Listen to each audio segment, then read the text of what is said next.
Hi friends, welcome to my channel. ನಾನಿವತ್ತು ಚೆನ್ನ ಮತ್ತು ಹಲಸಿನ ಬೀಜ ಎರಡನ್ನೂ ಸೇರಿಸಿ ಯಾವ ರೀತಿ ಗ್ರೇವಿ ಮಾಡೋದು ಅನ್ನೋದನ್ನು ನೋಡೋಣ. ನೋಡಿ, ಇಷ್ಟು ಚೆನ್ನ ನಾನು ಮೊದಲೇ ನೆನೆಗೆ ಹಾಕಿಟ್ಟಿದ್ದೀನಿ, ನೆನೆಸಿಟ್ಕೊಂಡಿದ್ದೆ. ಚೆನ್ನಾಗಿ ನೆನೆದಿದೆ ನೋಡಿ, ತೊಳೆದು ಚೆನ್ನಾಗಿ ಇಟ್ಟಿದ್ದೀನಿ. ಇದನ್ನು ಈಗ ಯಾವ ರೀತಿ ಮಾಡೋದು ನೋಡೋಣ. ಎರಡನ್ನೂ ಸೇರಿಸ್ಕೊಂಡಿದ್ದೀನಿ. ಇವಾಗ ಮೊದಲು ಒಂದು ಕುಕ್ಕರ ತಗೊಂಡು ಇಷ್ಟು ಚೆನ್ನ,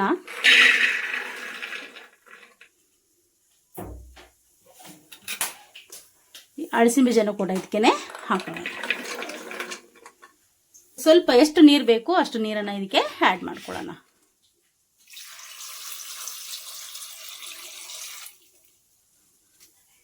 ಇನ್ನೊಂದು ಸ್ವಲ್ಪ ನೀರು ಬೇಕು, ಅದನ್ನು ಹಾಕಿ ಸ್ವಲ್ಪ ಸಾಲ್ಟ್ ಕೂಡ ನಾನು ಹಾಕೊಂಡಿದ್ದೀನಿ. ಈಗಲೇ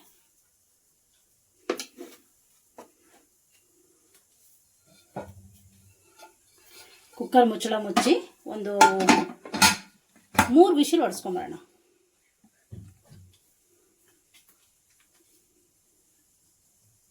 ಒಂದು ಮಿಕ್ಸಿಂಗ್ ಬೌಲ್ ತೊಗೊಂಡಿದ್ದೀನಿ. ಅದಕ್ಕೆ 1 ಸ್ಪೂನ್ ಧನಿಯಾ ಪುಡಿ ಹಾಕ್ಕೊಳ್ತಾ ಇದ್ದೀನಿ. ಒಂದು ಅರ್ಧ ಸ್ಪೂನು ಗರಂ ಮಸಾಲ ಮತ್ತೆ ಹಾಕ್ತಾ ಇದ್ದೀನಿ.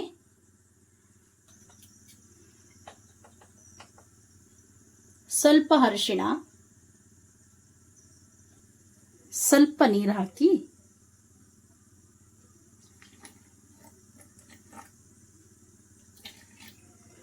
ಒಂದು ಪೇಸ್ಟ್ ಮಾಡ್ಕೊಬಿಡೋಣ.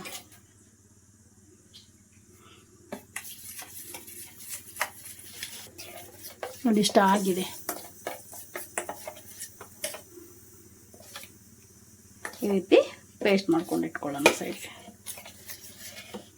ಕಡಲೆಕಾಳು ನೋಡಿ ಚೆನ್ನಾಗಿ ಬೆಂದಿದೆ, ಇದಾಗಿದೆ. 3 ವಿಷಲ್ ಹೊಡೆಸ್ಕೊಂಡಿದ್ದು ನೋಡಿ, ಇಲ್ಲಿ ನೋಡಿದ್ರೆ ಗೊತ್ತಾಗುತ್ತೆ, ಬಿಸಿ ಇದೆ, ಚೆನ್ನಾಗಿ ಬೆಂದಿದೆ.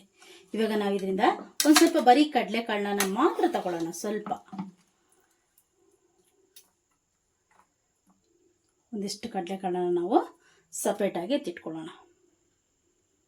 ನಾನಿಂದ ಮಿಕ್ಸಿ ಜಾರಿಗೆ ಹಾಕ್ಕೊಳ್ತಾ ಇದ್ದೀನಿ.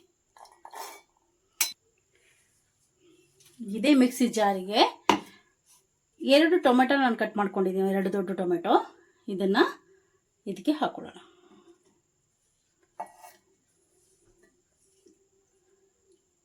ಇದಕ್ಕೆ ಹಾಕ್ಕೊಂಡು ಚೆನ್ನಾಗಿ ಪೇಸ್ಟ್ ಮಾಡ್ಕೊಂಬೋಣ. ಇದನ್ನೊಂದು ಪೇಸ್ಟ್ ಮಾಡ್ಕೊಂಡು ಬರ್ತೀನಿ. ಎಷ್ಟು ಎಣ್ಣೆ ಬೇಕೋ ಅಷ್ಟು ಎಣ್ಣೆ ಇವಾಗ ಹಾಕೊಳ್ಳೋಣ.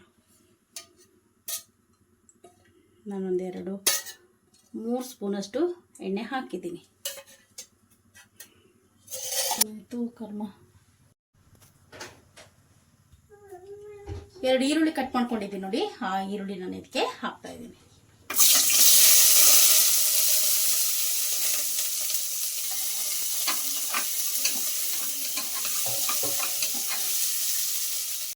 ಇಷ್ಟು ಆಗಿದೆ.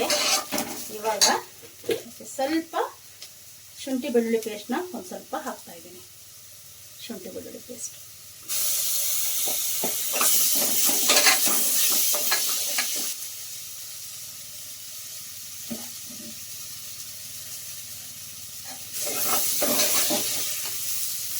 ಈಗ ನಾವೇನು ಪೇಸ್ಟ್ ಮಾಡಿ ಇಟ್ಕೊಂಡಿದ್ದೀವಿ ನೋಡಿ ಮಸಾಲ, ಆ ಮಸಾಲಾನ ಇದಕ್ಕೆ ಹಾಕೊಳ್ಳೋಣ.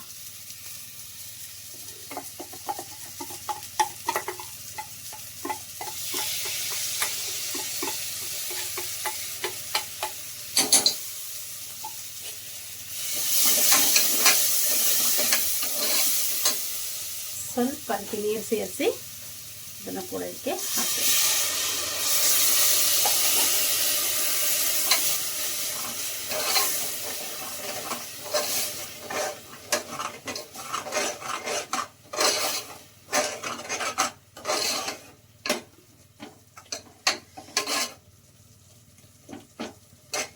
ನಾವೇನು ಟೊಮೆಟೊ ಮತ್ತು ಕಡಲೆಕಾಳು ಕೂಡ ಒಂದು ಪೇಸ್ಟ್ ಮಾಡ್ಕೊಂಡವಲ್ಲ, ಒಂದು ಗ್ರೈಂಡ್ ಮಾಡ್ಕೊಂಡವಲ್ಲ, ಅದನ್ನು ಕೂಡ ಇದಕ್ಕೆ ಹಾಕ್ತಾ ಇದ್ದೀವಿ.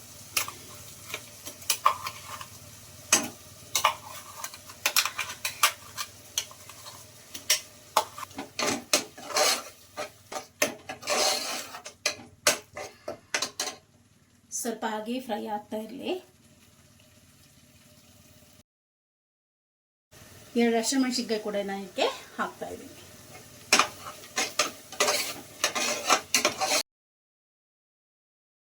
ನಾವೇನು ಅಳಸಿನ ಬೀಜ ಕಡಲೆಕಾಳು ಬೇಯಿಸ್ಕೊಂಡು ಅದನ್ನ ಇದಕ್ಕೆ ಹಾಕೊಳ್ಳೋಣ.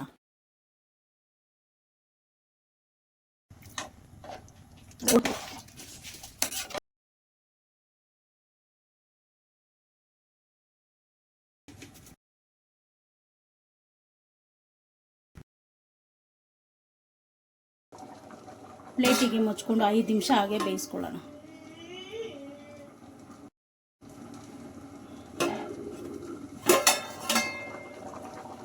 ಆಗಿದೆ ಇದು, ಆಲ್ಮೋಸ್ಟ್ ಸಾಂಬಾರು ಆಗಿದೆ ಇದು ನೋಡಿ. ಆಯಿತು, ಈಗ ಸ್ಟವ್ ಆಫ್ ಮಾಡ್ಕೊಳ್ಳೋಣ. ಸಾಕಿಷ್ಟು ಗ್ರೇವಿ. ದೋಸೆ, ಚಪಾತಿ, ಪೂರಿ, ಮುದ್ದೆ, ಅನ್ನ ಯಾವುದಕ್ಕೆ ಬೇಕಾದ್ರೂ ತಗೋಬೋದು. ನೋಡಲಿ, ಸೂಪರ್ ಆಗಿದೆ. ಸಾಂಬಾರು ಮಾಡೋದು ಹೇಗೆ ಅಂತ ನೋಡಿದ್ದೀರಾ. ಸಾಂಬಾರು ತುಂಬ ಟೇಸ್ಟಿಯಾಗೂ ಕೂಡ ಇದೆ. ಆ ಟೇಸ್ಟ್ನ ನೀವು ಕೂಡ ನೋಡಬೇಕಲ್ಲ. ಸಾಂಬಾರು ಇಷ್ಟ ಆದರೆ ಪ್ಲೀಸ್ ಒಂದು ಲೈಕ್ ಮಾಡಿ, ನಿಮ್ಮ ಫ್ಯಾಮಿಲಿ ಫ್ರೆಂಡ್ಸ್ಗೆ ಶೇರ್ ಮಾಡಿ. Thank you. See you on next video.